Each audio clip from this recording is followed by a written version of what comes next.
Halo sedulur kabeh, pada kesempatan kali ini aku akan menceritakan sebuah film yang berjudul Kingdom.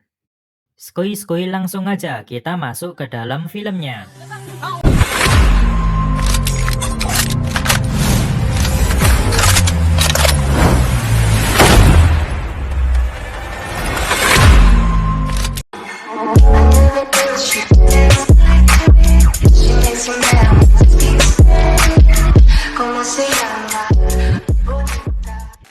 Dahulu wilayah Cina terbagi menjadi 7 negara, dan sejak 500 tahun terakhir, terus terjadi peperangan. Kemudian di negara Qin Barat, bertemulah dua pemuda yang akan merubah sejarah. Diperlihatkan seorang bocah bernama Xin, yang akan diperjualbelikan sebagai budak. Di dalam perjalanan, rombongannya bertemu dengan pasukan yang dipimpin oleh Wang Qi, yaitu seorang jenderal langit agung di negara Qin. すげえ。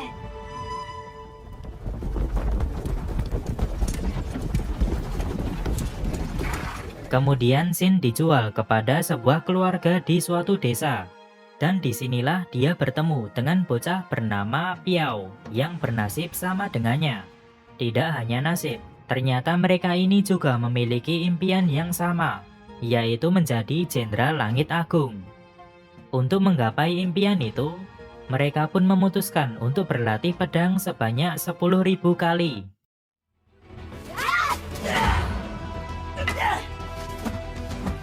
Beberapa tahun sudah berlalu, kini mereka sudah menjadi dewasa. Dan di saat latihan yang ke-1253, tiba-tiba muncul seorang pria yang bertanya, お前ら、どこで剣術を習った？ tetapi karena Xin menjawabnya dengan ketus, akhirnya membuat pria itu langsung pergi, sambil berkata kepada bawahannya, 出会いになるやもしれんぞ。 Sesampainya di rumah, mereka kembali bertemu dengan pria tadi, yang ternyata adalah seorang menteri kerajaan bernama Chang Wen-chun. Tujuannya kemari adalah merekrut Piao bekerja untuk kerajaan. Piao pun juga sempat memohon agar Xin juga direkrut, tetapi Chang Wen menolaknya karena hanya dibutuhkan satu orang saja. Walaupun di antara mereka sempat terjadi dilema, akhirnya Piao memutuskan untuk mengambil kesempatan itu. Sementara Xin terus mendukungnya, dan dia berjanji bahwa kelak akan segera menyusulnya.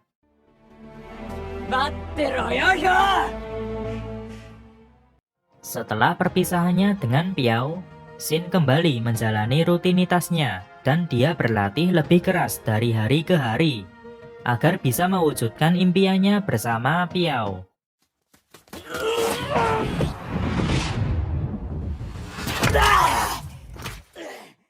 Sampai suatu malam, tiba-tiba Piao kembali dengan tubuh yang terluka parah. Di sini dia mengatakan bahwa di istana kerajaan, adiknya sang raja sedang melakukan pemberontakan. Para pemberontak itu juga akan segera datang kemari karena mengikuti jejak darah Piao. Jadi Xin diminta untuk segera pergi ke suatu tempat. Sebelum menghembuskan nafas terakhir, Piao juga sempat mengatakan, お前が羽ばたけば俺もそこにいる。 Dengan membawa pedang milik Piao, Xin pun bergegas untuk pergi. Pada awalnya sifat gegabahnya berkata bahwa ingin menghabisi semua pemberontak itu. Tetapi akhirnya dia lebih memilih untuk memenuhi permintaan terakhir dari Piao. Lalu sesampainya di tempat yang dituju, dia bertemu dengan Piao. Jadi ternyata Piao masih hidup. Belum sempat mendapatkan jawaban, mereka sudah diserang oleh seseorang yang mirip alien.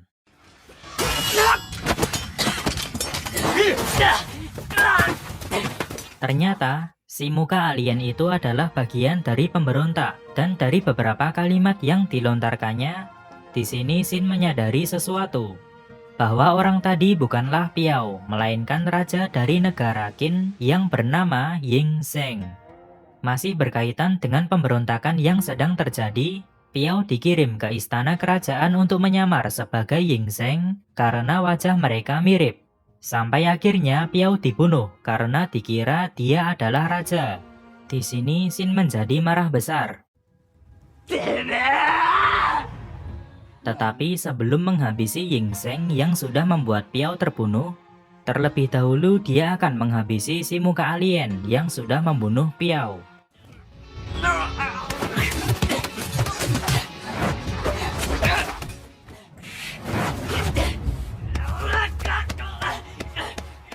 Walaupun sempat kewalahan, pada akhirnya Shin bisa mengalahkan si muka alien ini.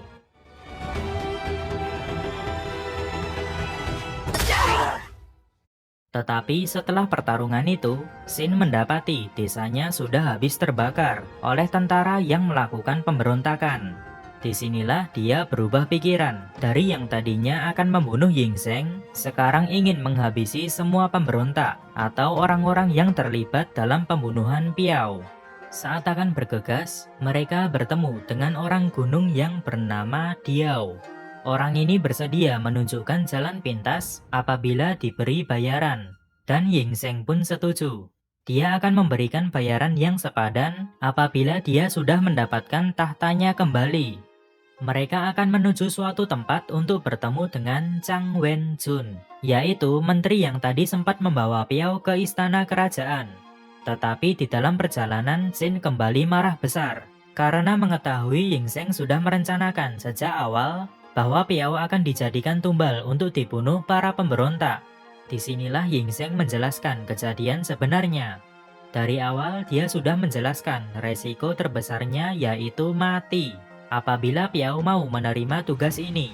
Tetapi Piao menerimanya dengan senang hati. Dia tidak menyangka akan mendapatkan tugas sepenting ini. Dan dia berharap kelak akan mengukir namanya dalam sejarah, sama seperti Jenderal Langit Agung. Mendengar hal itu, Shin tidak ingin membuat perjuangan Piao sia-sia. Dia bertekad untuk membantu Yingzheng mendapatkan tahtanya kembali dan mengukir namanya dalam sejarah bersama Piao. Kita beralih ke sisi Cheng Jiao, yaitu adik dari Yingzheng yang sedang melakukan kudeta.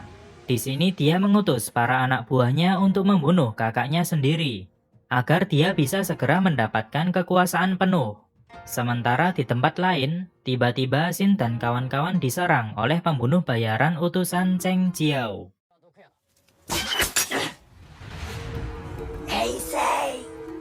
Dan terjadilah pertarungan.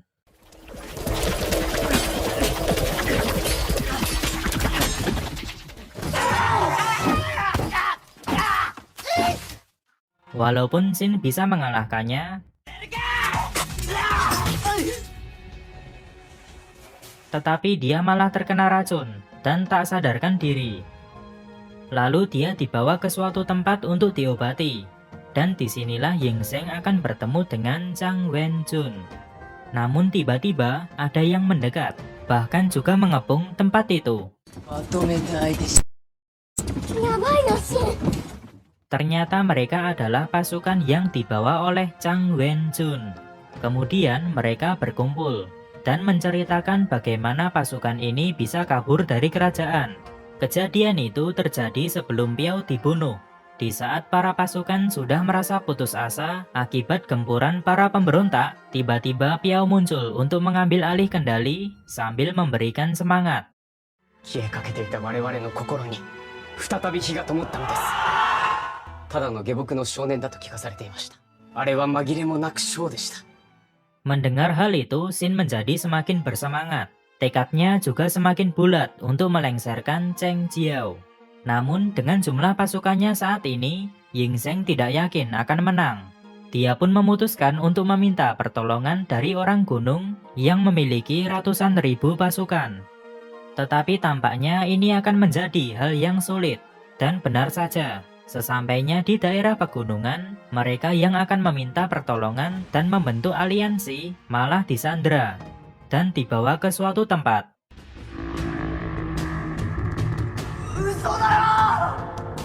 Lalu mereka dipertemukan dengan pemimpin orang gunung yang bernama Yang Duanhe. Disinilah Duanhe menceritakan kejadian di masa lalu yang membuat permintaan Yingzheng sulit untuk dipenuhi. 400年前秦を僕方と命を結んだ時 Sampai suatu ketika Tukemu meninggal dan negara Qin berkhianat dengan membunuh orang-orang gunung secara brutal. Hal itu membuat impian nenek moyang orang gunung untuk memulai dunia baru pun musnah begitu saja. Di sini Yingzheng sudah paham betul mengenai masa lalu itu dan dia memohon maaf atas apa yang sudah terjadi. Tetapi Duan He tetap tidak bisa menerimanya. Bahkan kepala Xin akan dipotong agar Yingzheng tahu bagaimana rasa sakit yang dirasakan oleh orang gunung. Tetapi Yingzheng kembali angkat bicara dan dia memohon, 400年前の神と3回の命を復活させ、俺に力を貸してくれ。 Kemudian Xin melepaskan ikatan pada tangannya. Lalu dia berkata, もしお前らが本当に死んだ奴らのことを思うんだったらな、そいつらの見た夢を叶えてやれよ。 Pada akhirnya, Duan He membuka topengnya dan mengatakan, 衛星とかつてない強固な命を結ぶ戦の準備だ。 di sini Yingzheng, Xin, dan pasukan Chang Wenjun menyamar sebagai orang gunung. Kemudian Duan He akan berpura-pura mengajak Cheng Jiao untuk menghidupkan kembali aliansi antara negara Qin dengan orang gunung. Tujuannya agar mereka bisa melewati gerbang dan masuk tanpa terluka. 山の王からの伝言あり、我が国と同盟を復活させるべく下山してきたと。 Duan He hanya membawa pasukan gunung sebanyak 3.000 orang dari yang aslinya berjumlah ratusan ribu, supaya tidak membuat Cheng Jiao merasa curiga dengan kedatangan mereka. Dan lagi pula, walaupun Cheng Jiao memiliki 80.000 pasukan, pasukan itu ditempatkan jauh dari istana kerajaan. Namun, dari sekitar 3.000 pasukan, Duan He hanya boleh membawa 50 pasukan untuk masuk. Sesampainya di dalam, tanpa pikir panjang mereka langsung melakukan penyerangan.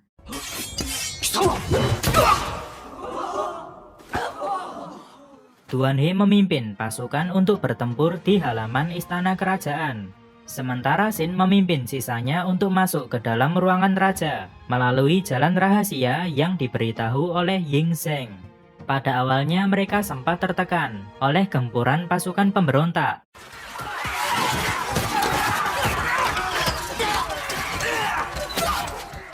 Apalagi Xin yang harus berhadapan dengan Buto. Namun mereka bisa membalikkan keadaan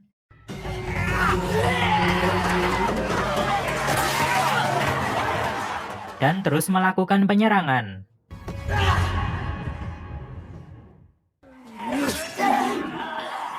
Sampai akhirnya, Xin berhasil sampai ke ruangan raja, dan disinilah dia akan bertarung dengan Suo Ji, seorang jenderal yang dulu sangat ditakuti.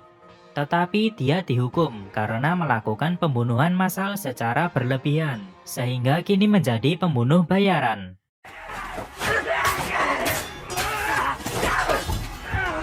Jelas ini bukanlah lawan yang mudah dikalahkan oleh Xin.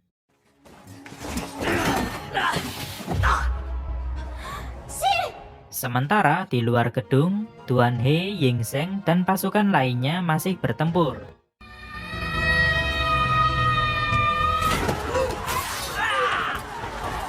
Di saat kondisinya sudah sangat terpojok, dia kembali teringat dengan Piao dan dengan impian yang harus diwujudkan. Xin pun kembali bangkit, dan akhirnya bisa menghabisi Suo Ji.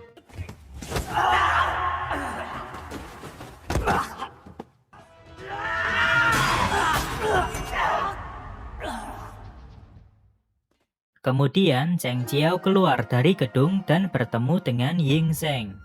Sebenarnya kakak adik ini dilahirkan dari ibu yang berbeda. Ibu kandung Yingzheng hanyalah seorang penari, sedangkan ibu kandung Cheng Jiao adalah bangsawan. Itulah mengapa Cheng Jiao tidak pernah bisa menerima Yingzheng, dan dia ingin merebut tahta yang diberikan oleh sang ayah kepada kakaknya. Setelah itu Cheng Jiao dihajar.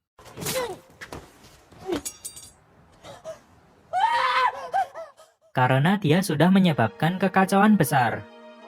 Tidak berselang lama, Jenderal Langit Agung Wang Qi datang ke tempat itu.